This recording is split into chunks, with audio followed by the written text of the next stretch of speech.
హల్లెలూయా. దేవుని నామానికి మహిమ కలుగును గాక. మీ అందరికీ నా ప్రేమపూర్వక వందనాలు. అందరికీ వందనాలు. బాగున్నారా? కృపయు సమాధానం మీకు కలుగును గాక. పునరుత్థాన దీవెనలు ఆశీర్వాదాలు మీకు మీ బిడ్డలకు మెండుగా కలుగును గాక. ప్రియులారా, మరి ఈ దినం ఈ సాయంకాలపు చల్లపూట వేళ పరిశుద్ధ దేవుడు నీతో నాతో ఏం మాట్లాడతలించినారో అటు మాటలు మనం ధ్యానించుకుందాం. ప్రభువే మనకు సహాయము చేయును గాక. ఆమేన్. చూడండి పిల్లారా, మొదటి కొరింథీ పత్రిక 3వ అధ్యాయం 16వ వచనం ధ్యానించుకుందాం.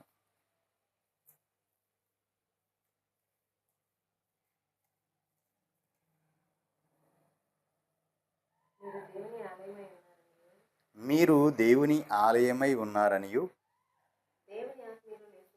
దేవుని ఆత్మ మీలో నివసించుచున్నాడనియు మీరు ఎరుగరా. దేవునికి మహిమ కలుగును. ఇదే మాట మీద మధ్యాహ్న కాలం మేము మాట్లాడాం. ప్రభు కార్యం చేశారు, లోతుగా వెళ్ళింది. కావాలంటే వాక్యంలో చూడొచ్చు,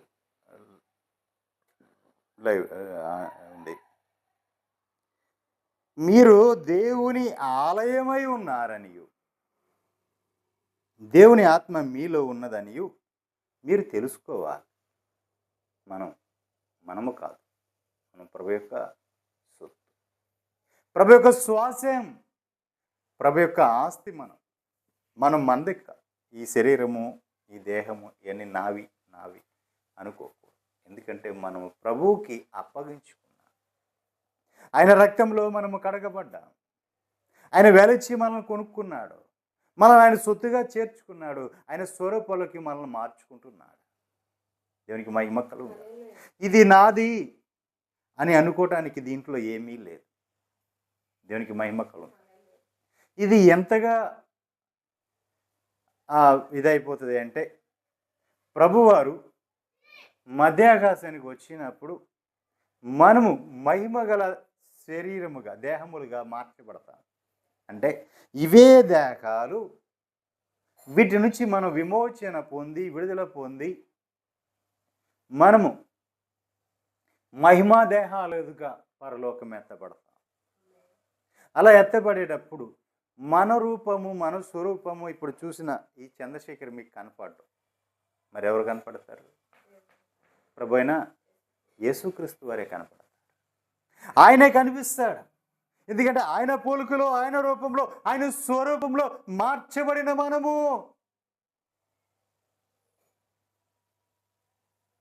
కోల్పోయిన ఆ మహిమను, కోల్పోయిన ఆ స్థితిని, కోల్పోయిన స్వరూపాన్ని తిరిగి మనము ధరింప చేయడానికి కోసం, మనకు ధరింప చేయడానికి ప్రభువారు ఈ లోకానికి ఆయనే వచ్చి ఉన్నారు. ఆయన వచ్చి మనల్ని తిరిగి ఆ పోగొట్టుకున్న ఆ మహిమ, ఆ దేహములో తిరిగి మనకి ఇవ్వటానికి ఆయన మన దగ్గరకు వచ్చినారు. దేవునికి మహిమ కలుగునుగా. ఇప్పుడు మనము ఈ దేహాలతో ఈరోజు ఉన్నాము, కానీ తర్వాత ఆయన వచ్చినప్పుడు మనం ఈ దేహాలు మనలో ఉండవు. ఈ దేహం విడిచి మనం వేరే ఒక దేహము ధరించుకుని పరలోకం వెళ్ళిపోతాం. దేవునికి మహిమ కలుగునుగా. హల్లెలూయా.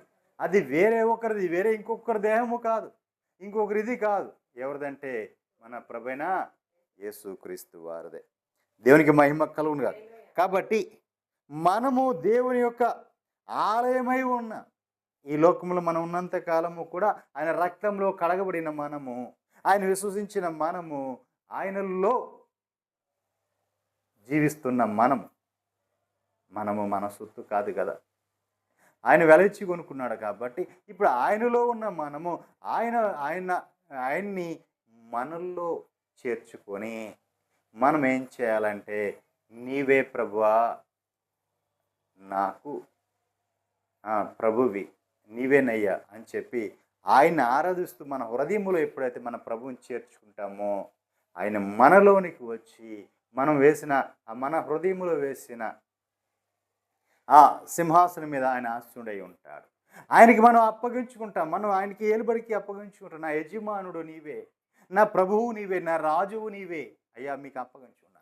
మీ చిత్తానికి అప్పగించుకుంటున్నాను. ఇక ఇప్పటి వరకు నాకు నేనుగా చేసుకున్నాను, నాకు నేనుగా అనుకున్నాను, కానీ ఇక మీదట నా స్వచిత్తమే ఎదిగొద్దయ్యా, నీ చిత్తమే, ఇదిగో నా ప్రాణాత్మ శరీరాలు నీకు అప్పగించుకుంటున్నాను అని ఎప్పుడైతే మనము ఆయనకు అప్పగించుకుంటామో అప్పుడు ఆయన ఏం చేస్తాడు అంటే తన ప్రజలను పరిపాలించేవాడుగా ఉంటాడు. తనగా మనం అప్పగించుకున్నాము కాబట్టి ఆయన్ని మనం యజమానుడిగా చేసుకుంటున్నాం. మనం ఆయనకి దాసులమై ఉన్నాం. ఆయన వెల ఇచ్చి మనల్ని కొనుక్కున్నాడు కాబట్టి మనం ఆయనకి దాసులుగా ఉన్నాం. ఇప్పుడు మనము ఆయనకి అప్పగించుకున్నాక ఇప్పుడు మనం ఎలా అప్పగించుకోవాలి? ప్రాణాత్మ శరీరాలతో మనల్ని మనం అప్పగించేసుకుంటున్నాం ఆయనకి. అప్పగించుకున్న తర్వాత ఇప్పుడు ఈ దేహము మీద సర్వాధికారము నా ప్రభుకే అని మనల్ని ఎప్పుడైతే అప్పగించుకుంటామో ఆయన అధిపతిగా, మనకు నాయకుడుగా ఆయన మనల్ని ఏలతాడు. దేవునికి మహిమ కలుగును గాక. మనం అప్పగించుకోకుండా, ఆయన చేతికి మనం అప్పగించుకోకుండా మనల్ని ఆయన ఏలడం, ఆయన పరిపాలించడం, మన మీద అధికారం ఆయన చేయడు. ఎందుకంటే ఆయన సమస్తమును మనకు అనుగ్రహించాడు. ఆయన ఎక్కడ కూడా బలవంతం పెట్టేవాడు కానీ పెత్తనం చేయటానికి కానీ ఆయన లేడు. ఏం చేస్తాడు అంటే మనకు మనంగా అప్పగించుకుంటే అప్పుడు దానిని ఆయన ఏం చేస్తాడు? అంగీకరించి మనల్ని పరిపాలిస్తూ ఉంటాడు. ఎందుకంటే మన యజమానుడు కాబట్టి. దీనికి మహిమ కలుగును. కాబట్టి మనము ఆయనకి అప్పగించుకోవాలి, మనం లొంగిపోవాలి. దేవునికి మహిమ కలుగును కాదు. హల్లెలూయా. అప్పుడు ఆయన మనల్ని నివాస స్థలముగా చేసుకుంటాడు. నివాస స్థలముగా చేసుకుని అప్పుడు ఆయన వచ్చి మనలో ఉంటాడు. అప్పుడు మనము ఆయనకు ఆలయముగా ఉంటాం. దేవునికి మహిమ కలుగును కాదు. దేవుని ఆత్మ మీలో నివసించి ఉన్నాడని మీరు ఎరుగరా? దేవుని ఆత్మ లేకపోతే నీవు ఆయన విశ్వసించే నీవు, ఆయన అంగీకరించే నీలో మనస్సాక్షి ఎలా ఉంది? నువ్వు ఏ పని చేసినా ఇదిగో ఇది వాక్యానికి విరుద్ధమైనది, నువ్వు దాన్ని చేయకూడదు. ఇదిగో ఇది వాక్యానికి విరుద్ధమైనది, నువ్వు దాన్ని పట్టుకోకూడదు. నువ్వు అటు వెళ్ళకూడదు, అటు చేయకూడదు, అది తప్పు అని ఎప్పటికప్పుడే ఆత్మ ఏం చేస్తే మనల్ని హెచ్చరిస్తూ ఉంటాడు. మనల్ని హెచ్చరిస్తుంటుంది, ఇది చేయకూడదు, ఇది తప్పు, ఇది నీది కాదు. దేవునికి మహిమ కలుగును. అలాగే ఒక రోజున బైబిల్ మిషన్ ముంగుమూరి దేవదాస్ అయ్య గారు ఆ కుర్రోళ్ళతో పాటు ఆయన ఫ్రెండ్స్తో పాటు చిన్న వయసులో ఒక తోటలోకి వెళ్ళి మామిడికాయలు కొన్ని కోసుకుంటున్నాడంట. అందరూ పరిగెత్తుకు వెళ్ళిపోయారు. ఈయన ఆకారం ఉన్నాడు, కోసుకుంటున్నాడు. కోసుకుంటుంటే దేవుడు మాట్లాడుతున్నాడు, చెట్టు నీదా? కాదయ్యా. మరి నువ్వెందుకు కోసుకుంటున్నావు? తినటానికి కోసుకుంటున్నావు. నీది కాని దానికోసం నువ్వు ఎందుకు కోసుకుంటున్నావు? అందరూ కోసుకుని నేను అందరూ చేస్తే నువ్వు చేస్తావు అయ్యా అని చెప్పి ఆయన్ని హెచ్చరించారు. దేవునికి మహిమ కలుగు. అది ఆయన సాక్ష్యం. హెచ్చరించినప్పుడు అప్పుడు అవన్నీ కూడా ఆయన అక్కడే పడేసి వచ్చేసి ఒక పాట రాశారంట ఆయన. దేవునికి మహిమ కలుగు. నా తప్పులన్నీ అయ్యా నేను పొరపాటున చేశాను, నన్ను క్షమించు, సరిచేయి, అందరిలాగా నేను కూడా చేశాను అయ్యా, తప్పైపోయింది అని చెప్పి ఆయన ఒక పాట రాశాడు. నన్ను దిద్దుము చిన్నతనయ్య, నన్ను దిద్దుము చిన్న ప్రాయం. అంటే నేను చిన్న ప్రాయంలో చేసిన పాపములయ్యా, తెలిసి తెలియని వయసులో చేసిన పాపములయ్యా, అయ్యా దయతో నన్ను క్షమించు, ఇక ఎన్నడూ నేను దాని జోలికి వెళ్ళనయ్యా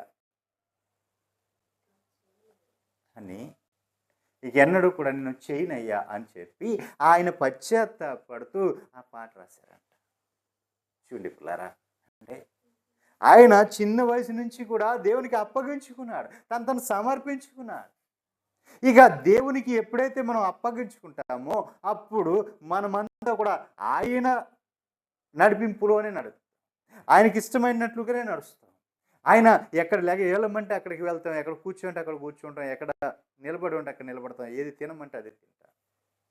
దేవునికి మహిమ కలుగును.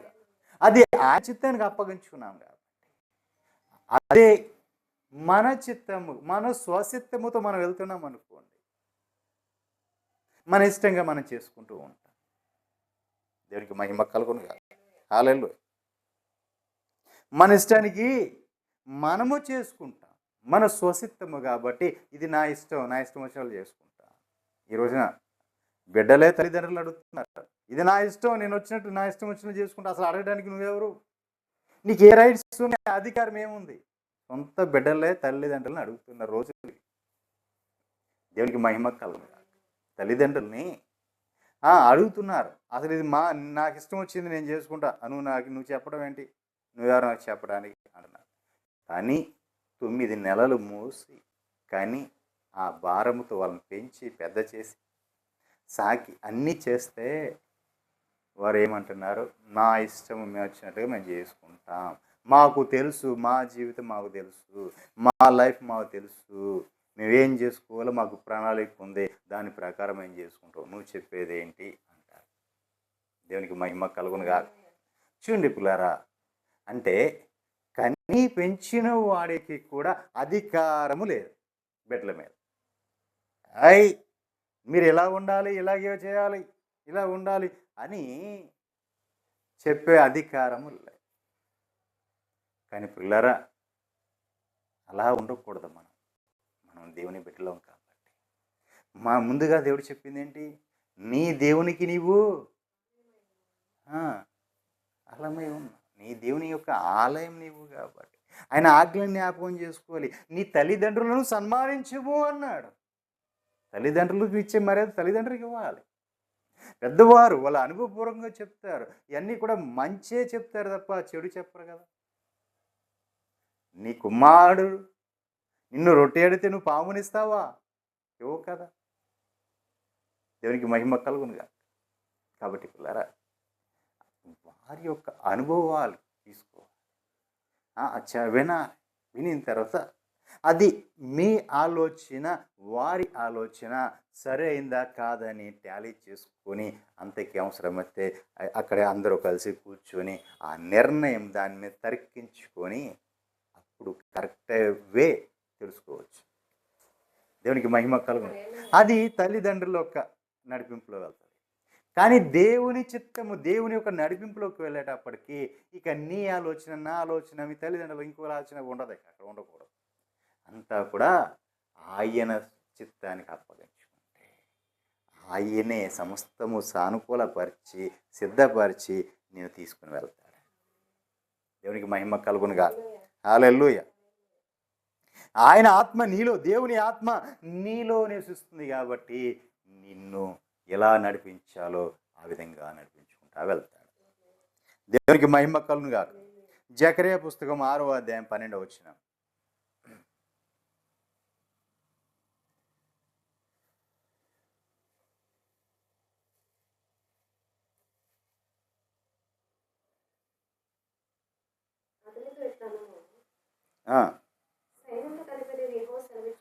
సైన్యములకు అధిపతియగు యెహోవా సెలవిచ్చినదేమనగా, చిగురు అను ఒకడు కలడు, అతడు తన స్థలములో నుండి చిగురించును. అతడు దేవుని ఆలయాన్ని కడతాడు. అతడు మాత్రమే యెహోవా ఆలయాన్ని కడతాడు. అతడు ఘనత వహించుకొని, చూడండి, అతడు ఘనత వహించుకొని సింహాసనాసీనుడై ఏలతాడు. సింహాసనాసీనుడై అతడు యాజకత్వము చేయగా ఆ ఇద్దరికి సమాధానకరమైన యోచనలు కలుగున. హల్లెలూయా. దేవునికి మహిమ కలుగునుగా. ఒక చిగురు పుడుతుంది. దావీదు మొద్దు నుంచి ఒక చిగురు పుడుతుంది. ఆ చిగురే మన ప్రభువైన యేసుక్రీస్తు వారు. దేవునికి మహిమ కలుగునుగా. హల్లెలూయా. అతడు తన స్థలములోంచే చిగురిస్తాడు, వేరొక స్థలములోంచి కాదు, తన స్థలములోంచే చిగురించును. దేవునికి మహిమ కలుగునుగా. హల్లెలూయా. అతడు యెహోవా ఆలయమును కడతాడు. దేవుని యొక్క ఆలయాన్ని కట్టేది ఆయనే. దేవుని యొక్క ఆలయము కట్టడం అంటే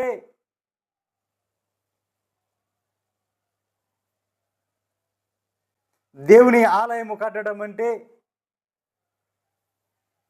నీవు తప్పిపోయిన నిన్ను, వైదొలిగిపోయిన నిన్ను, దూరం అయిపోయిన నిన్ను, దేవునికి దూరం అయిపోయిన నిన్ను ఆయన తిరిగి నీవు ఏవైతే దేవుని సన్నిధిలో కోల్పోయావు, ఏ స్వరూపాన్ని కోల్పోవు, ఏ రూపాన్ని కోల్పోవు, ఏ ఆత్మను కోల్పోయావు, ఏ మహిమను కోల్పోయావు, ఏ జీవాన్ని కోల్పోయావు, అవన్నీ కూడా తిరిగి నీకిచ్చి మరిపడి నిన్ను ఆయన యొక్క ఆలయముగా నిన్ను నిర్మించుతాడు. దేవునికి మహిమ కలుగును. ఆయన ఒక ఆలయముగా నిన్ను నిర్మిస్తాడు. ఆయన ఈ దేవాలయం 3 దినాల్లో నేను తిరిగి కడతాను అన్నాడు. అయ్యో వీళ్ళు 70 సంవత్సరాలు కట్టారు, అంతకుముందు ఇన్ని సంవత్సరాలు కట్టారు, అన్ని సంవత్సరాలు కట్టారు, ఈయనేంటి 3 దినాల్లో కట్టేస్తాను అంటున్నాడు. దేవునికి మహిమ కలుగును. హల్లెలూయా. 1, నిన్ను, నీ స్వభావాన్ని, నీ పాత స్థితిని, హేయమైన నీచమైన ఆ పాపపు స్థితిని సమాధి చేసి నిన్ను చంపివేసి, అంటే నీకున్న అహము, ఆ గర్వము, ఆ ఈర్ష్య, అసూయ, ద్వేషాలు, ఈ మత్సర మలినము ఇవన్నీ ఉన్నాయి కదా, ఇవన్నిటిని కూడా సమాధి చేసి నీలోంచి నూతనత్వాన్ని తీసుకొని వచ్చి, నూతనత్వం అంటే సాత్వికము, దీన మనసు, దయాలత్వము, ఇవన్నీ కూడా నీలోనికి తీసుకుని వచ్చి నిన్ను పరిశుద్ధపరిచి అప్పుడు నిన్ను జీవింపచేస్తావు. అప్పుడు నువ్వు ఎలా ఉంటావు అంటే, ఏదైతే కోల్పోయావు, ఏ స్థానమైతే కోల్పోయావు, నువ్వు ఏ ప్రాంతము నుంచి దేవునికి దూరం అయిపోయావో అక్కడ అదే స్థానములోకి నిన్ను తీసుకొని వెళ్ళి మరిపడిని పెట్టడమే, అంటే నిన్ను ఆలయముగా కట్టడం. దేవునికి మహిమ కలుగును. ఆ విధంగా నిన్ను మరిపడి రూపించాడు ఆయన. ఈ లోకానికి ఆయన వచ్చింది అందుకే. ఎంతోమంది ప్రవక్తలను పంపించాడు, ఎంతోమంది వచ్చారు, భక్తులు వచ్చారు, చెప్పారు, ఎవరు వినలేదు. ఇక లాభం లేదు అని ఆయనే వచ్చి సమస్త మానవాళి కోసం ప్రాయశ్చిత్తముగా ఆయనే వధించబడి ఆయన తన యొక్క పరిశుద్ధతను, తన యొక్క నీతిని, తన యొక్క యథార్థతను నీకు నిన్ను వెల ఇచ్చి కొనుక్కొని ఈ రోజున నిన్ను పక్కన నిలబెట్టుకోవాలని చూస్తున్నాడు. దేవునికి మహిమ కలుగును. ఎందుకంటే వారి ఇరువురికి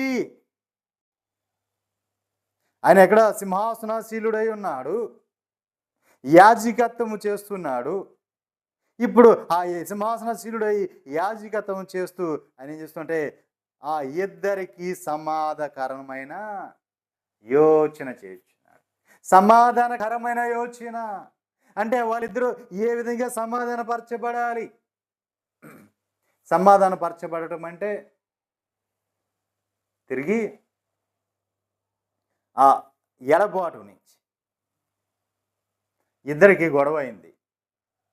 ఇప్పుడు ఆ గొడవ నుంచి ఏం చేస్తారు, అటు ఇటు మాట్లాడేసి ఇంకెప్పుడు ఇలా చేసుకోకండి, మీ ఇద్దరు ఇలా కలిసే ఉండాలి, ఇలా ఉండాలి. మధ్యవర్తి ఏం చేస్తాడు, మాట్లాడేసి చేతులు కలిపేసి ఇక నుంచి మీరు ఇలాగే ఉండాలి అంటాడు. సమాధాన పడండి అయ్యా అంటాడు. ఇప్పుడు ప్రభువైన యేసుక్రీస్తు వారు ఏం చేస్తున్నారు, తండ్రికి మనకి మధ్యవర్తిగా ఉండి, ఆయన యాజకుడుగా ఉండి ఆయన ఇప్పుడు మనల్ని సమాధాన పరుస్తున్నాడు. ఏమని, అయ్యా తెలుసో తెలియకో చేసిన తప్పిదం, ఈ కుమారుడు ఈ కుమార్తె తెలుసో తెలియక తప్పు చేశాడు, ఈ తప్పిదం నుంచి దయతో క్షమించు, ఇక ఎన్నడూ చేయుడు అంటే తండ్రి ఏమంటారు, ఇంతకు ముందు కూడా నేను ఇలాగే అనుకున్నాను, అప్పుడు కూడా తప్పిపోయాడు వీడు, అప్పుడు కూడా వైదొలిగిపోయాడు, పలుమార్లు నాతోనే చెప్పాడు, నేను అయ్యా ఇంకెన్నడూ చేయనని అతడే ఒప్పుకున్నాడు, మరి తప్పిపోయాడు అంటే అయ్యా ఇక మీద అతను చేయడు, ఎందుకంటే నా ఆత్మ అతనిలో ఉంది, నా ఆత్మ అతనిలో ఉంది, అతను ఆ తప్పిదము చేయడానికి ఒప్పుకోదు.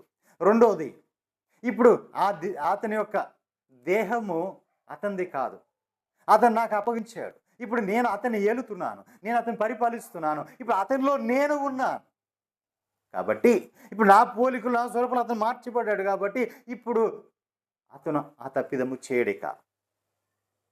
నాకే మహిమ ఉందో ఇప్పుడు అతనికి కూడా అదే మహిమ ఉంది. నాకే స్థానం ఉందో అతనికి కూడా అదే స్థానం నేను ఇచ్చాను. నీవు నాకు కలిగినవన్నీ అతనికి ఇచ్చేసాను, నువ్వు నాకు ఇచ్చినవన్నీ నేను అతనికి ఇచ్చేసాను.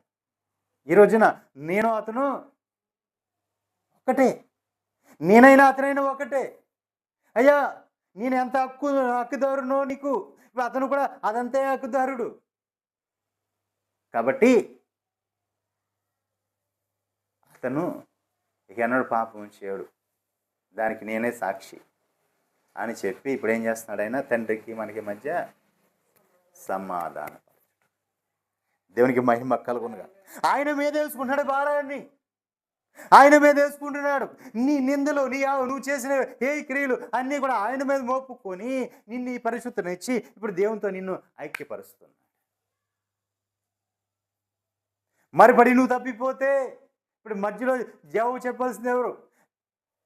ఇప్పుడు అదే మానవులైతే మనం అనుకోండి సమాధానం పడ్డాం, ఇక అయ్యా తప్పైపోయింది, పొరపాటు అయిపోయిందిలే, ఎప్పుడు చేయలేక అతను ఆ పని పెద్దోడు కదా వలిసి అన్నాడు. ఇప్పుడు నా దగ్గర వచ్చి ఎవరో తప్పు చేశాడు, కుర్రోడు తప్పు చేశాడు. ఇంకో అతను వచ్చి ఏం చేశాడు? అయ్యగారు ఇది జరిగిపోయింది, లేక ఎప్పుడు చేర్చాను పిల్లడు తెలియదు, వదిలేసేయండి, ఈసారి వదిలేయండి, ఇక ఎన్నడూ చేయడు, నేను చెప్తాను అడిగి అన్నాడు. ఆవిడ తిరిగి వెళ్ళి పాపం చేసి వచ్చాడు. వచ్చిన తర్వాత ఇప్పుడు మరిపడి అక్కడే నిలబడ్డాడు. నిలబడినప్పుడు ఆ వ్యక్తిని వచ్చాడు. ఇప్పుడు ఆ వ్యక్తి వచ్చిన తర్వాత ఇప్పుడు నేనేమంటాను? అదిగో అడుగు బుద్ధి కుక్కతోకది, వంకర, అది ఎంత తీసినా పోదు. నేను ముందుగానే చెప్పానా నీకు? వాడు వినడని ముందుగానే చెప్పానా? వాడు మారని ముందుగానే చెప్పానా? వాడు లోపడని ముందుగానే చెప్పానా? అయినా సరే నువ్వేమన్నావు? నేను చెప్తానయ్యా ఇంకా అడు చేయడంటేనే కదా, నిన్ను నమ్మే కదా నేను అవన్నీ చేశాను, మరి ఈరోజు నువ్వు ఏం చెప్తావు జవాబు అని అడిగితే ఏం చెప్పగలరా మధ్యవర్తి? దేవునికి మహిమ కలుగునుగా. హల్లెలూయా. ఇవన్నీ ఎందుకండి? తోట మధ్యలో ఉన్న అంజూరపు చెట్టు తండ్రి వచ్చి చూశాడు, ఇది గతకాలంగా ఫలం ఫలిస్తుందని నేను చూస్తున్నాను, ఇది ఎంతకీ ఫలించట్లేదు, దీన్ని నరికిపాడి ఎందుకు ఇదంతా ఆక్రమించింది, ఈ స్థలం అంతా ఎందుకు ఆక్రమించాలి, దీన్ని తీసేసి వేరే మొక్క వేసుకుందాం అన్నాడు.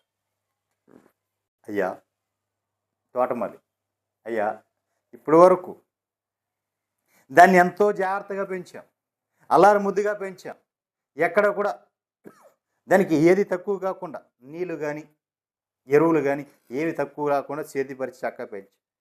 ఈ ఒక్క వచ్చరం ఆగండి, ఈ ఒక్క సంవత్సరం ఆగండి, అది ఫలిస్తుందా చూద్దాం, లేదా మీరు చెప్పినట్టే నరికి అగ్నిలో పడేస్తారు, ఒక్క సంవత్సరం చూడండి అని చెప్పే మధ్యవర్తి కావాలి.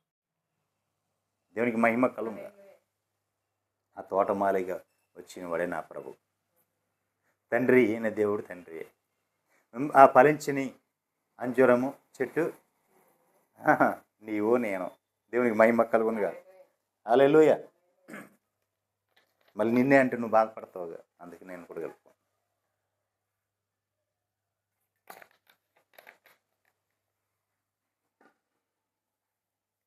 దేవునికి మహిమ కలుగునుగా.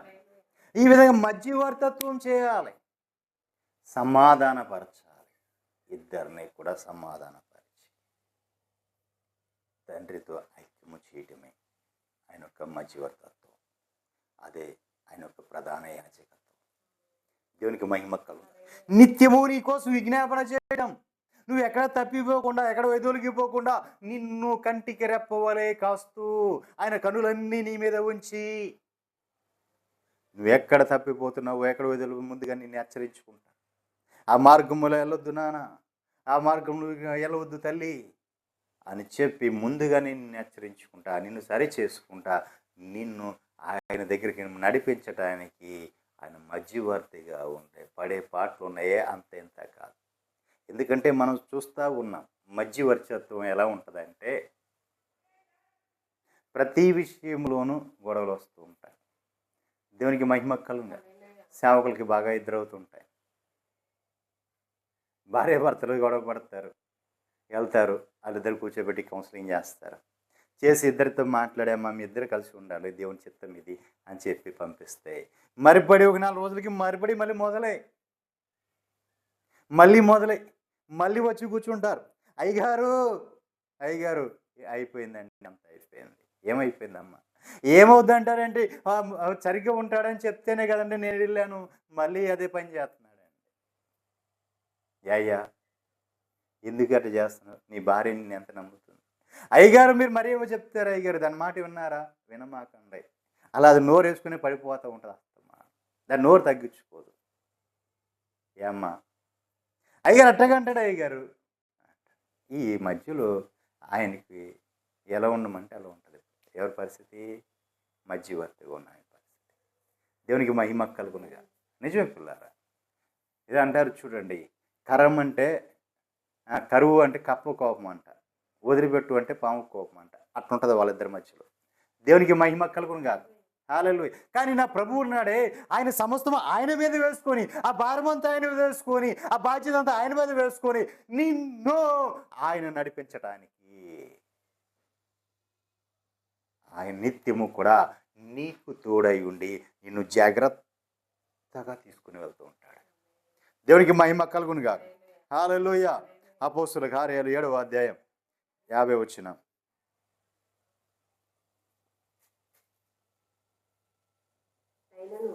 అయినను చూడండి, ఆకాశము నా సింహాసనం, భూమి నా పాదపీఠం, మీరు నా కొరకు ఎలాంటి మందిరమును కట్టుదురు? నా విశ్రాంతి స్థలం ఏది? ఇవన్నీ నా హస్తకృతము, ఇవన్నీ నేను చేసుకున్నాయి కాదా అని ప్రభు చెప్తున్నారు. ఇవన్నీ కూడా ప్రవక్త పలికిన ప్రకారం సర్వోన్నతుడు హస్తకృత్య ఆలయములలో నివసింపడు. దేవునికి మహిమ కలుగుగా. హస్తకృత్య ఆలయాలు అంటే ఇవన్నీ కూడా మనం కట్టుకున్న ఆలయాలు, మన చేతులతో మానవుడిగా మనం రూపించిన ఆలయాలు.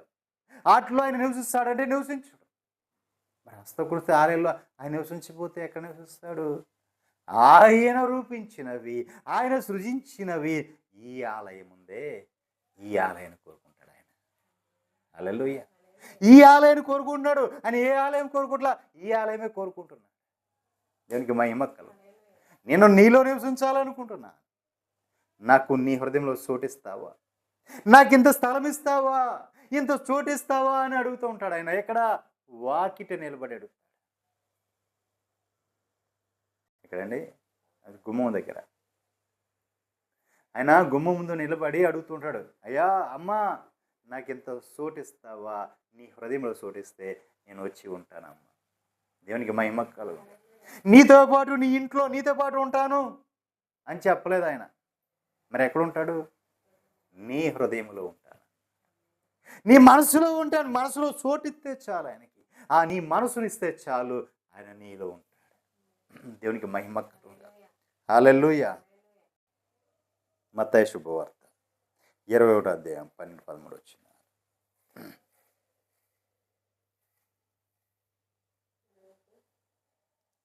12-13. యేసు దేవాలయం ప్రవేశించి, చూడండి ప్రభువారు ఆయన జీవించిన కాలంలో ఆ దేవాలయంలోకి ప్రవేశించి క్రయ విక్రయములు చేయుచున్న, వ్యాపారాలు చేయుచున్న వారిని వెళ్ళగొట్టి, రోకలు మార్చు వారి బలలను, గోవలమ్ము వారి పీఠములను పడత్రోసి నా మందిరము ప్రార్థనా మందిరం అనబడును అని వ్రాయబడి ఉన్నది. అయితే మీరు దానిని దొంగల గృహగా చేసేటి వారుగా ఉన్నారు అంటున్నాడు. దేవునికి మహిమ కలుగుగా. హల్లెలూయా. చూడండి పిల్లరా, ఆయన రోకలు మార్చేవారు అంటే ఆ కాలంలో ఇప్పుడు వారి డబ్బులు వేరు, కరెన్సీ వేరు, మన కరెన్సీ వేరు. అక్కడికి వెళ్ళిన తర్వాత ఏం చేయాలంటే వారు ఈ రోకలు మార్చుకుంటూ ఉండాలి. అక్కడ ఏం కొనాలన్నా మన రూపాయి చెల్లదు కాబట్టి ఇప్పుడు మనం ఏం చేయాలి? మన రూపాయి తీసుకెళ్ళి వాళ్ళ యొక్క డబ్బులు మార్చుకోవాలి. దేవునికి మహిమ కలుగును గాక. ఇవన్నీ మార్చుకోవాలి మనం. ఆ రూకలు మార్చువారు, అది వ్యాపారం, దానికి కమిషన్ ఉంది. తర్వాత గోవులు అమ్మేవారు, ఈ గోవులు అమ్మేవారు కూడా ఆ గోవులు పట్టుకొచ్చి అమ్ముతారు, దానికి లాభం, కమిషన్. ఇప్పుడు ఇవన్నీ కూడా ఏంటంటే వ్యాపారం చేస్తున్నారు. అక్కడ దేవుని మందిరములో వ్యాపారం జరుగుతుంది. ఈ దేవుని మందిరంలో ఎన్ని వ్యాపారాలు జరుగుతున్నాయి? మనం చూసేటిది దేవుడు వాక్యంలో రాసి ఆ మందిరాన్ని అక్కడ ఉన్న వ్యాపారం తోసివేశాడు, బల్లని లాగివేశాడు, గోలను చెల్ల సిద్ధ చేశాడు, వాళ్ళందరూ అక్కడి నుంచి తాళ్ళతో పట్టుకుని కొట్టి, కొర్రాలు చేసి కొట్టి తరిమేశాడు అని అక్కడ చూస్తాము. కానీ ఆయన కోరుకున్న ఈ దేహం అనే దేవాలయములో ఎన్ని వ్యాపారాలు జరుగుతున్నాయి? హల్లెలూయా. ఈ దేహం అనే దేవాలయంలో వ్యాపారం జరగడం ఏంటంటారా? దేవునికి మహిమ కలుగునుగా.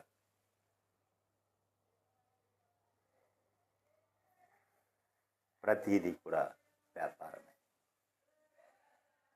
నీ సహోదరుడు వచ్చి ఏదైనా నువ్వు చేయమని అడిగాడు, నువ్వేమంటావు? దాన్ని చేయటం వల్ల నాకు లాభం ఏంటి, నాకు ఉపయోగం ఏంటి? నాకు ఏదైనా యూస్ ఉంటే నాకు ఏదైనా సహాయం చేయడానికి అది హెల్ప్ చేయాలి.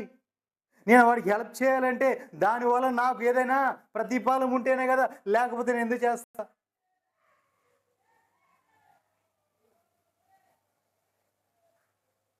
వ్యాపారం ఇలా ప్రతి దాంట్లోనూ వ్యాపారం, ప్రతిదీ వ్యాపారం. ఇలా ఈ దేహంలో ఎన్ని వ్యాపారాలు ఉన్నాయి? అవన్నీ కూడా తీసివేసుకోవాలి.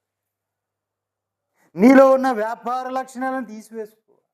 అంటే ప్రతిది మానవుడు ప్రతి దాన్ని కూడా ఆలోచిస్తాడు, ఏది లాభసాటి, ఏది లాభసాటి కాదు, దీన్ని చేస్తే నాకు ఏమొస్తుంది, దీన్ని చేయితే నాకు ఏమొస్తుంది, దీన్ని చేస్తే ఏం పొందుకుంటా. ఏదైనా ఎంతవరకు ఇప్పుడు ప్రార్థన చేస్తున్నాం అనుకోండి, ఎందుకు చేస్తాం ప్రార్థన? ఊరికనే చేస్తామా? ఊరికనే చేస్తామా? మొక్కలు ఏంగానే ప్రభువా అయ్యా నేను పలాంది అడుగుతున్నాను, నాకు అది కావాలి, అయ్యా నాకు ఇది కావాలి, నా భార్యకి అది కావాలి, నా బిడ్డలకి ఇది కావాలి, ఇంకెవరైనా ఉంటే వాళ్ళకు కూడా అది కావాలి. ప్రతీదీ అడుగుతూనే ఉంటాం. ఏంటది అంటే నువ్వు చేసే ప్రార్థన దేవుని మహింపరచడానికి, దేవుని స్తుతించడానికి, దేవుని గణపరచడానికి, దేవుని కోసం నువ్వు చేసే ప్రార్థన అని చెప్పి, ఆయన మహింపరిచే ప్రార్థన అని చెప్పి, నీ అవసరాల కోసం చేసే ప్రార్థన అని చెప్పి. ఇప్పుడు నీ అవసరాల కోసం నువ్వు చేస్తున్న ప్రార్థన, దాన్ని ఏమంటారు? లాభసాటి కాదా? వ్యాపారం కాదా అది? ఇలాంటివన్నీ నీవు తీసివేసుకో. దేవునికి మహిమ కలుగు. ఆయన చిత్తము నెరిగి, ఆయన మనస్సు నెరిగి, ఆయన నీ నుంచి ఏం కోరుకుంటున్నాడో దాన్ని నువ్వు చేయగలగా. ఒక రోజున అందరూ నిద్రపోతున్నారు మధ్యరాత్రిలో. దేవుడు అనుకుంటున్నాడు, మనసు కూర్చొని చూస్తూ, భూలోకం అంతా చూస్తూ, ఎవరైనా భూమి మీద నుంచి ఈ సమయంలో నన్ను స్తుతిస్తే బాగున్ను అనుకున్నాడంట మనసులో. దేవుడు అనుకున్నాడో లేదో, దావీదు లేచిపోయి సితారా మేల్కో, స్వరమండలం మేల్కో, తంబూరా మేల్కో, నా దేవుని స్తుతించాలి అని చెప్పి నాట్యం ఆడుతూ స్తుతిస్తున్నాడంట. దేవుని సన్నిధికి కీర్తనలు వెళ్ళిపోతున్నాయి. అరే నేను ఇప్పుడే అనుకుంటున్నాను, ఎవరు స్తుతిస్తున్నారా అని దేవుడు తొంగి చూస్తే దావీదు మహాభక్తుడు. దావీదా నైనా నా హృదయానుసారుడా అన్నాడు. దేవునికి మహిమ కలుగు. అంటే దేవుని హృదయంలో అసలు ఏమనుకుంటున్నాడు, దేవుడు ఏమనుకుంటున్నాడు, అది నువ్వు తెలుసుకోగలగా. దేవునికి మహిమ కలుగునుగా. హల్లెలూయా. అది నువ్వు తెలుసుకో. ఆయన చిత్తమేముంది? ఆయన మనము ఈ రోజున ఆరాధనలోకి చాలామంది రారు. ఆరాధించేటప్పుడు, దేవుని ఆరాధించేటప్పుడు ఆరాధనలోకి రారు. ఆరాధన అంతా అయిపోయిన తర్వాత వాక్యంలోకి వెళ్ళి వస్తారు. ఎందుకంటే ముందు నుంచి ఆరాధన పాటలు పాడతారు, ప్రార్థనలు అవుతాయి, తర్వాత ఆరాధన చేస్తారు. ఆరాధన అయిన తర్వాత అప్పుడు వాక్యంలోకి వెళ్తాడు. ఎంతసేపు మనం ఎక్కడ కూర్చుంటాం? అసలే గాలి ఆడట్లేదు, అసలే ఎండ కాలిపోతుంది, మరి ఎంతసేపు ఎక్కడ కూర్చుంటాం అని ఆ సమయం చూసుకొని కరెక్ట్గా బయలుదేరి వస్తాం. ప్రియులారా, నీవు ప్రార్థన చేసినప్పుడు నీవు ఏదోటి అడుగుతూనే ఉంటావు దేవుణ్ణి. ఆరాధించేటప్పుడు మాత్రమే ఏమి అడుక్కోకుండా దేవుణ్ణి మాత్రమే మహిమపరుస్తావు. అది ఎక్కువ అవ్వాలి. ఏది? దేవుని మహిమపరచడం ఎక్కువ అవ్వాలి. నీవు అడగటం తక్కువ అవ్వాలి, నీవు దేవుణ్ణి మహిమపరచడం ఎక్కువ అవ్వాలి. దేవునికి మహిమ కలుగుగా. హల్లెలూయా. నువ్వు ఎప్పుడైతే అడిగేది తగ్గించుకుంటావో, ఆయన మహిమపరచడం ఎప్పుడైతే నువ్వు ఎక్కువ అవుతుందో, అప్పుడు ఆయన నువ్వు అడగకుండానే ధారాళంగా ఇచ్చేస్తుంటాడు. దేవునికి మహిమ కలుగుగా. హల్లెలూయా. మనం ఇప్పుడు అంతా ఏంటి? ఆయన్ని మహిమపరిచేది లేదు, ఏమీ లేదు. డైరెక్ట్గా ప్రభువా అయ్యా ఎంతో కాలంగా అడుగుతున్నాను అయ్యా, అయ్యా కాళ్ళు పడిపోతున్నాయి అయ్యా, అయ్యా చేతులు ఎత్తి ఎత్తి చేతులు పడిపోతున్నాయి అయ్యా, అయ్యా నా కన్నీళ్ళు కాల్చి కాల్చి రూమ్ అంతా నిండిపోతుంది అయ్యా, అయినా కరుణించు అయ్యా, కనికరించు అయ్యా, అయ్యా రాతి హృదయం ప్రభువా, అయ్యా నా హృదయం కరుగుతుంది కానీ మీ హృదయం కరగట్లేదు ప్రభువా అని ప్రభుకే చెప్పేస్తుంటాం. దేవునికి మహిమ కలుగును. హల్లెలూయా. చూడండి పిల్లారా, ఎంత స్థితికి దిగజారిపోతున్నామో చూడండి. అడగక మునిపే అక్కలు తీర్చే దేవుడు మన దేవుడు. దేవునికి మహిమ కలుగు. అడగక మునిపే మనకి ఏది అవసరం అది ముందుగానే ఎరిగి ఉన్నవాడు, ముందుగానే సిద్ధపరిచుకున్నవాడు. కాకపోతే ఆయన కోరుకునేది అసలు మన నుంచి ఆయన కోరుకునేది ఏంటి? ఆయన మహిమ పొందటం, మనం ఆయన్ని మహిమపరచడం కోరుకుంటాడు, ఆయన గణపరచడం కోరుకుంటాడు. అసలు నా కుమారుడు నన్ను ఏం చేస్తాడా అని చూస్తూ ఉంటాడు. ఏం చేయాలి కుమారుడు? ఏం చేయాలి? తండ్రిని మహిమపరచ. కుమారుడు తండ్రిని మహిమపరచ. ఆ మహిమ ఇప్పుడు యేసు ప్రభు వారు ఏం చేశారండి? ఆయన సొంతానికి ఏదైనా ఒకటి అడిగారా? ఈ లోకంలో జీవించినప్పుడు ఆయనకి మనకు మాదిరిగానే ఉన్నారు యేసు ప్రభు వారు. ఆయన జీవితం అంతా కూడా నేను చెప్పేది అంతా ఏంటంటే ఆయన మనకు మాదిరి, అంతే. ఆయన జీవితం అంతా కూడా మనకు మాదిరి. ఆ మాదిరికరంగా మనం జీవించాలి, ఆయన జీవించినట్లుగా మనం జీవించాలి, అది మాదిరి. ఇప్పుడు ఆయన ఎక్కడైనా ఆయన కోసం ఏదైనా అడిగాడా? ఏం అడగలేదు. ఆయన కోసం ఏది అడగలేదు. ఆఖరికి ఆ గిన్నెలోది తాగటానికి కూడా, అది కూడా ఎందుకు? తండ్రికి ఆయనకి ఎడబాటు వస్తేమో ఆ దోష శిక్ష పాపం భరించడానికి. ఆయన పాపిల్లో ప్రధాన పాపి అయిపోతాడు కాబట్టి ఆ క్షణం ఆ తండ్రి అది కూడా నీ చిత్తమైతేనే దీన్ని నా నుంచి తొలగించు, లేని ఎడల నీ చిత్తమే జరిగించు అన్నాడు. ఆఖరికి అది కూడా అన్నాడు. ఆయన కోసం ఆయన ఏది అడగల. కానీ ఆయన్ని మనం చూస్తే మహారాజుని చేశాడు, వారసుని చేశాడు, ఆయన సింహాసనాన్ని ఇచ్చేసాడు. ఆయన దేవునికి మహిమక్కలు. తండ్రి తన సింహాసనాన్ని ఇచ్చేసి తన సమస్తమును కుమారుడు చేతిలో పెట్టేశాడు. కారణం ఏంటి? ఇదే రహస్యం, మర్మం. ఏది? తండ్రిని మహిమపరచడానికి, తన స్వార్థాన్ని తన కోసం ఏం అడగకుండా తండ్రిని మహిమపరచడం కోసమే చేశాడు ఆయన. ఇప్పుడు ఆయన నడిచిన అదే మార్గంలో ఇప్పుడు మనము కూడా ఏ విధంగా ప్రభు తండ్రిని ఏ విధంగా మహిమపరిచాడో అదే విధంగా మనము ప్రభుని మహిమపరిస్తే ఇప్పుడు ఆయన తండ్రి కుమారుడికి ఏది ఇచ్చాడో అది అంతా కూడా ఆయనకి కలిగిందంతా కూడా ధారాళంగా ఇచ్చేసే ఉన్నాడు. అసలు ఎప్పుడూ ఇచ్చేసాడు, ఆయన దగ్గర ఏం లేదు, ఇచ్చేసాడు. అది పొందుకొని అనుభవించటమే మన పైన. దేవునికి మహిమక్కలు ఉంటాయి. కాబట్టి పిల్లారా ఆయనలాగా మనము చేయగలగాలి. కానీ మనం ఎలా ఉంటుంది? ప్రతి అవసరం మనకు కనపడుతూనే ఉంటుంది. నెల వచ్చేవారికి నాకు అద్దెలు ఇస్తే కనపడతాయి, అద్దెలు కట్టుకోవాలి. నాకు నెల వచ్చేవాళ్ళకి అద్దెలు కనపడతాయి, కరెంటు బిల్లులు కనపడతాయి, అన్నీ కూడా నాకు ఎక్స్పెన్స్ మొత్తం కనపడుతుంది నెల వచ్చేవాళ్ళు. దేవునికి మహిమ కలుగునుగా. ఇప్పుడు నేనేం చేయాలి? ఆ లిస్టు పట్టుకొని నెల అంతా అడుక్కుంటున్నా, నేనే అడుక్కుంటున్నా. దేవునికి మహిమ కలుగునుగా. హల్లెలూయా. ఇది కరెక్ట్ కాదు, ఇది సరైన వే కాదు. దేవునికి మహిమ కలుగును. హల్లెలూయా.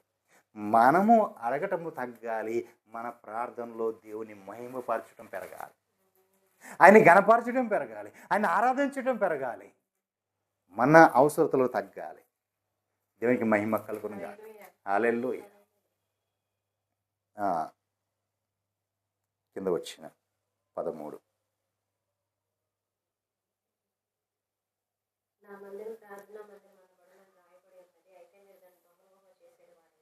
ఆ, ఆ,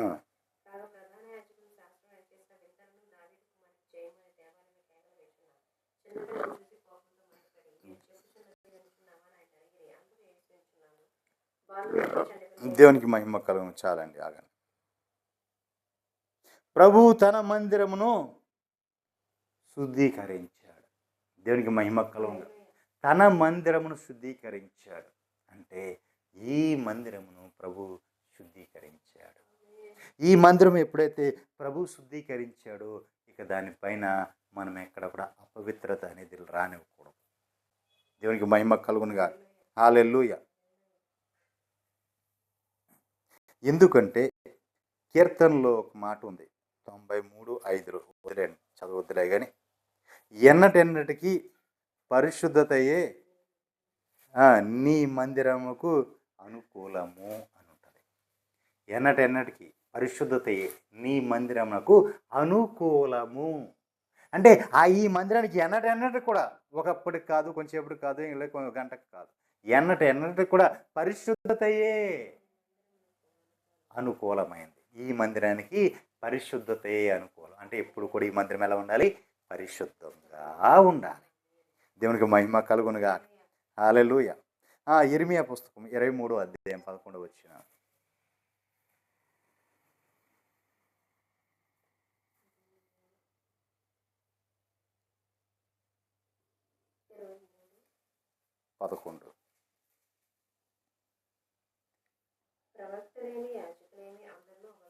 చూడండి, ప్రవక్తలేమి యాజకులేమి అందరూ అపవిత్రులై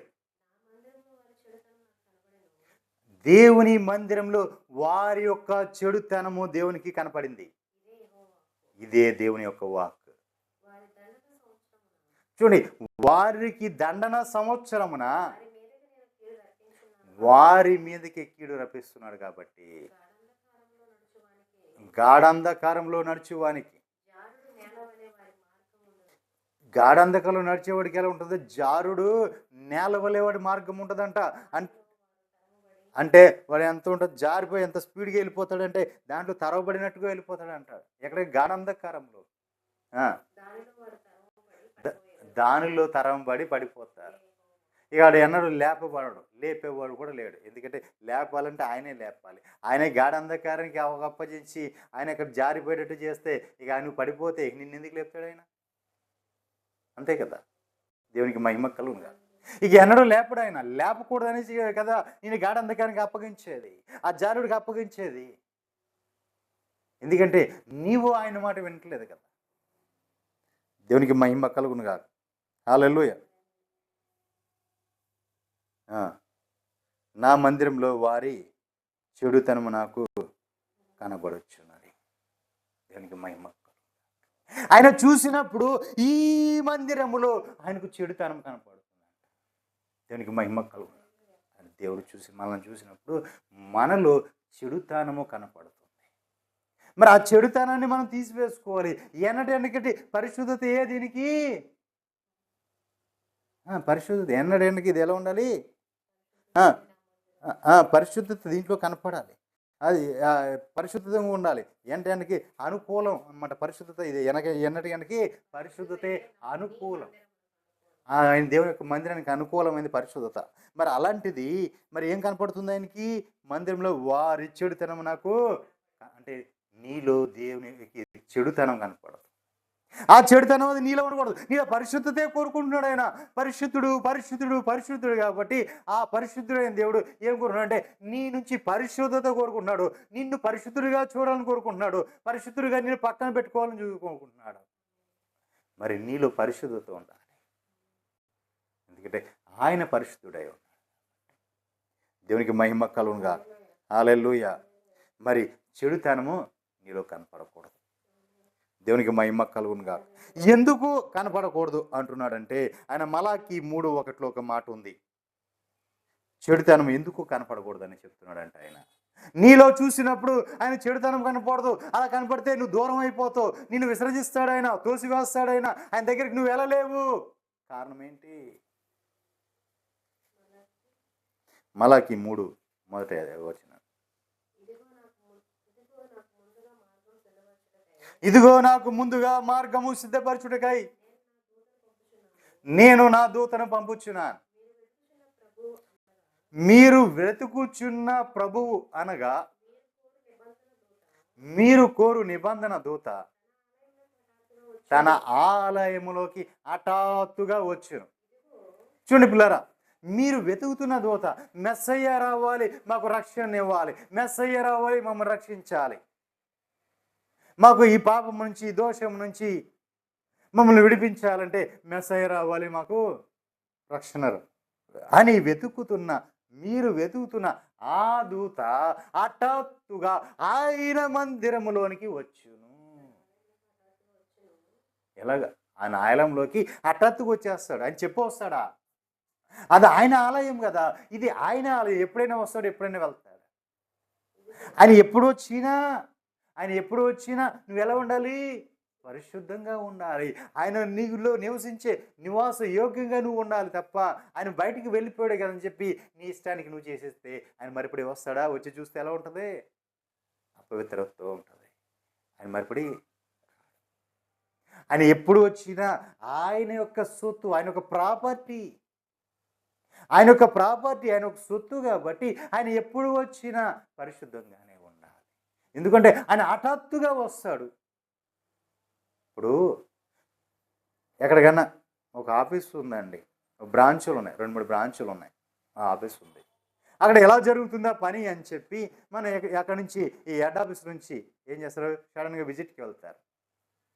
సడన్గా విజిట్కి వెళ్ళేపటికి అక్కడ అన్నీ సక్రంగా ఉన్నాయా, లెక్కలన్నీ సరిగ్గా ఉన్నాయా, అన్నీ కూడా ఇది ఉన్నాయా, క్రమంగా జరుగుతుందా లేదా అనేది చూడటానికి సడన్గా వెళ్తారు.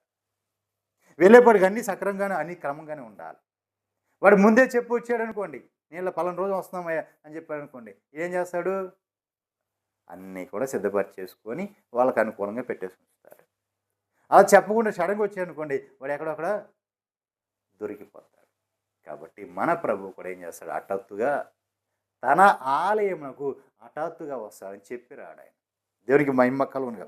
ఆయన హఠాత్తుగా వస్తాడు కాబట్టి ఆయన వచ్చేటప్పటికి మనం ఎలా ఉండాలి? చదవండి. ఇదిగో ఆయన వచ్చుచున్నాడని సైన్యములకు అధిపతి యెహోవా సెలవిస్తున్నాడు. అయితే ఆయన వచ్చు దినమున, ఆయన వచ్చే రోజుని ఎవరు సహిస్తారు? ఎవరు సహించరు? ఆయన కనపడినప్పుడు ఎవరు దాన్ని తట్టుకోగలరు? ఆయన కంసాలి అగ్ని వంటి వాడు. చూడండి, కంసాలి ఏం చేస్తాడు? అగ్ని వంటి వాడు పుటం వేస్తుంటాడు. కంసాలి ఏం చేస్తాడు? బంగారాన్ని పుటం వేస్తాడు. కంసాలి యొక్క అగ్ని లాంటి వాడు. సాకలి సబ్బువాడు. సాకలి సబ్బు ఏం చేస్తాడు? రుద్ది ఈ వస్త్రాన్ని తెల్లగా చేయడానికి రుద్దుతాడు. సబ్బుని అరగదేస్తూ ఉంటాడు. అలాగే నువ్వు సబ్బు లాంటి వాడు, అరిగిపోతావు.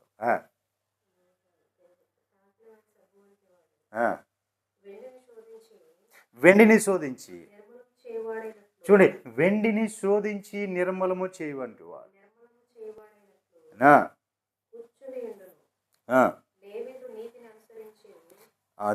లేవీలు నీతిని అనుసరించి యెహోవాకు నైవేద్యము చేయనట్లు వెండి బంగారములను నిర్మలము చేయు రీతిని ఆయన వారి దోషమును బట్టి నిర్మూలన చేస్తాడు. దేవునికి మహిమ కలుగునుగా. ఆయన వారి యొక్క నిర్మలము చేస్తాడు అంటే పరిశుద్ధపరుస్తాడు.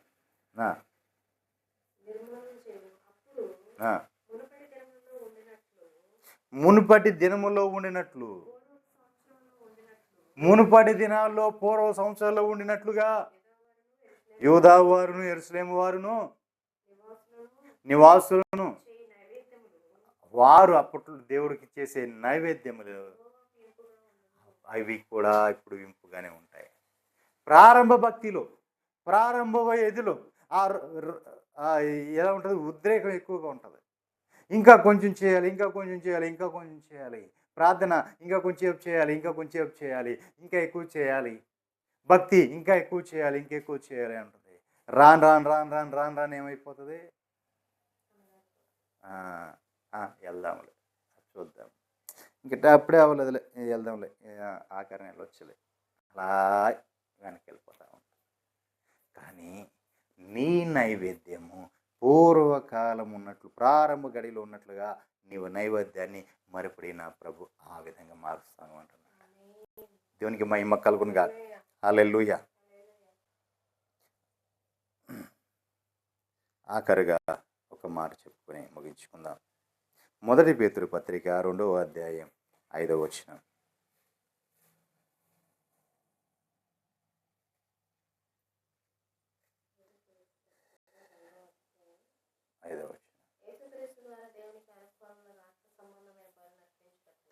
యేసుక్రీస్తు మూలముగా,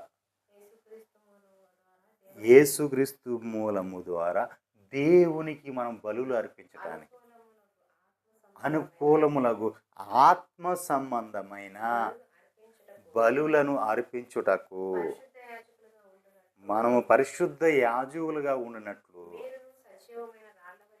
మీరు కూడా సజీవమైన జీవిస్తున్న రాళ్ళ వలె ఉండి ఆత్మ సంబంధమైన మందిరములుగా కట్టబడుచున్న. మనం సజీవమైన రాళ్ళగా ఉన్నాం, ఆత్మ సంబంధమైన మందిరముగా మనం కట్టబడుతున్నాం. దేవునికి మహిమ కలుగుగా.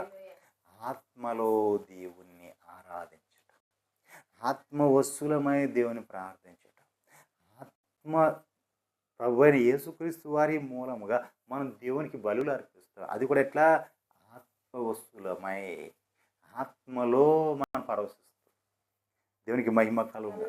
కాబట్టి మనము ఆత్మ సంబంధమైన మందిరములుగా దేవునికి కట్టబడుచున్నాము. కాబట్టి ప్రియులారా, మరి మీరు దేవుని ఆలయమై ఉన్నారని, దేవుని ఆత్మ మీలో నివసించుచున్నాడని మీరు ఎరుగరా అంటున్నాడు నా ప్రభు. మరి మీరు ఎరిగి నిజంగా ఈ దేహములో దేవుని ఆలయం ఇది, దేవుడు నాలోనే నివసిస్తున్నాడు, నేను పరిశుద్ధంగా ఉండాలి, ఆయన పరిశుద్ధుడు, ఆయన నా నుంచి కోరుకునేది పరిశుద్ధత కోరుకుంటున్నాడు అని నువ్వు ఎప్పుడైతే తెలుసుకుంటావో, నీవు పరిశుద్ధంగా జీవిస్తావో, అప్పుడు ఆయన నీలోకి వచ్చి నీతో ఉంటాడు. నీకు నువ్వుగా ఆయనకు అప్పగించుకోవాలి, నీకు నువ్వుగా ఆయన సమర్పించుకోవాలి. నీ స్వచిత్తాన్ని విడిచి దేవుని చిత్తాన్ని ఎరిగి దాని ప్రకారం నడుచుకోవాలి. నీ ప్రార్థన అనుభవంలో నీ ప్రార్థన అవసరతలు తగ్గాలి, దేవుణ్ణి మహింపరిచే విధానము పెరగాలి. దేవునికి మహిమ కలుగు. అప్పుడు దేవుడు నిన్ను తన ఆలయముగా, ఆత్మ సంబంధమైన మందిరముగా మార్చి నిన్ను ఆయనలో ఐక్యపరుస్తాడు. అట్టి కృప పరిశుద్ధ దేవుడు మనకు అనుగ్రహించునుగాక. మీ అందరికీ నా ప్రేమపూర్వక వందనాలు. అందరికీ వందనాలు. ప్రార్థన చేసుకుందాం.